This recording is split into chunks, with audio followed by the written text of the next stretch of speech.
Good morning. My name is Marie-Josée, and I'm a visual artist living in the semi-countryside outside of Montreal in Quebec in Canada. And most of my paintings, all of my paintings so far, are inspired by the natural environment in which I live. And the natural environment I live in involves having a 6-month long winter that usually begins sometime at the end of November and doesn't end until at the very earliest the end of March. So for much of the year there's snow and ice and different forms of freezing water in the landscape here. And I found that using a hot glue is a very effective way of showing the presence of ice on different parts of the landscape. Though the ice can be on tree trunks, it can be on twigs, it can be on water freezing as it hits the shore in early winter. So this morning I'm going to show you 3 paintings that I've produced that include the use of hot glue. So the first one is this small 10 by 12 acrylic. And you can see this was inspired by the water on the surface of the Ottawa River close to where I live.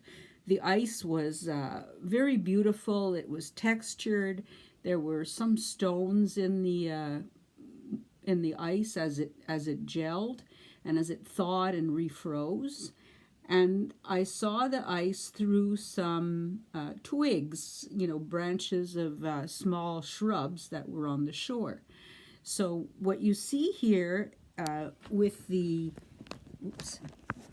shrubs is you see that they have been rendered using hot glue gun, and that I painted on top of the cold solidified glue once it was done.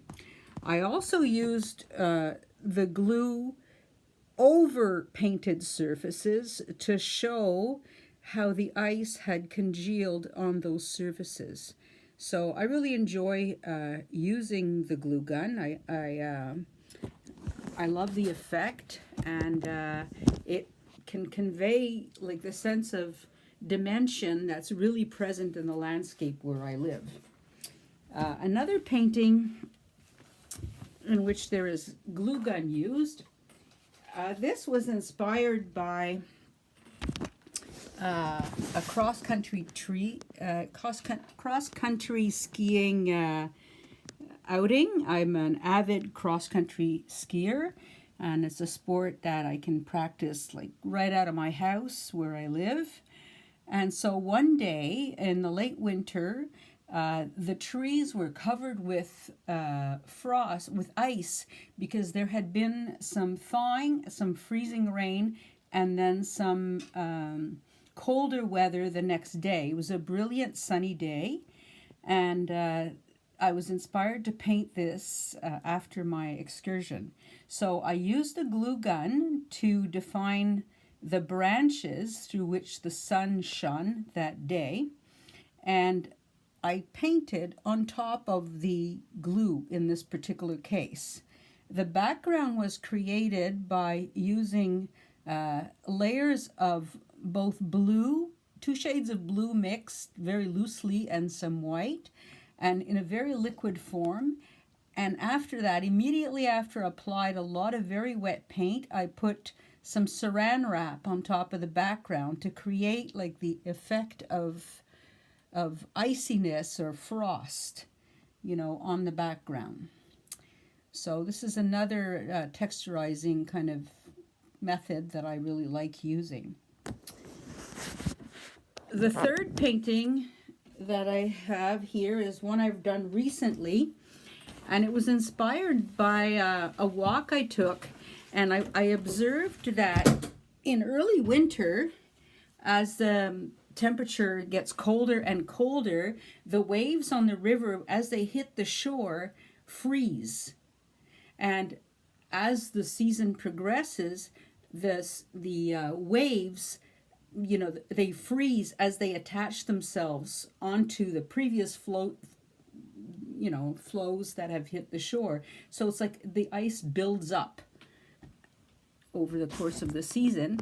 And so this is the painting that I created based on that inspiration.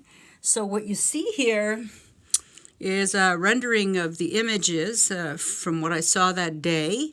The heavier structure is created by some strips of used tissue paper that I saturate with matte medium and that I shape, and however I wish. I could twist them, I could turn them, I could flatten them, I could do whatever I want, to create some texture. And then when I was finished with the painting, I added some glue gun in some areas to show the freezing, the ice that was at the top of the surface of the frozen waves, the waves frozen into place. So, and in the bottom here I used some paste, and I also used for some of the areas, like this particular area over here, I used some used dryer sheets. I know those are not very environmentally friendly anymore, and I still have some left, so I've been using them for art. I find that they're a lot of fun to use. You can rip them and you can thin out the fibers, and kind of play with them. You use matte medium again to mold them into whatever shape you like, or you can even use them flat, because even flat they create, like, the fibers create an interesting texture, on the painting. So that those are the methods that I wanted to talk about today. Thank you for this opportunity. Using texture is something I adore and I have the most fun with when I create art. Thank you very much. Bye-bye.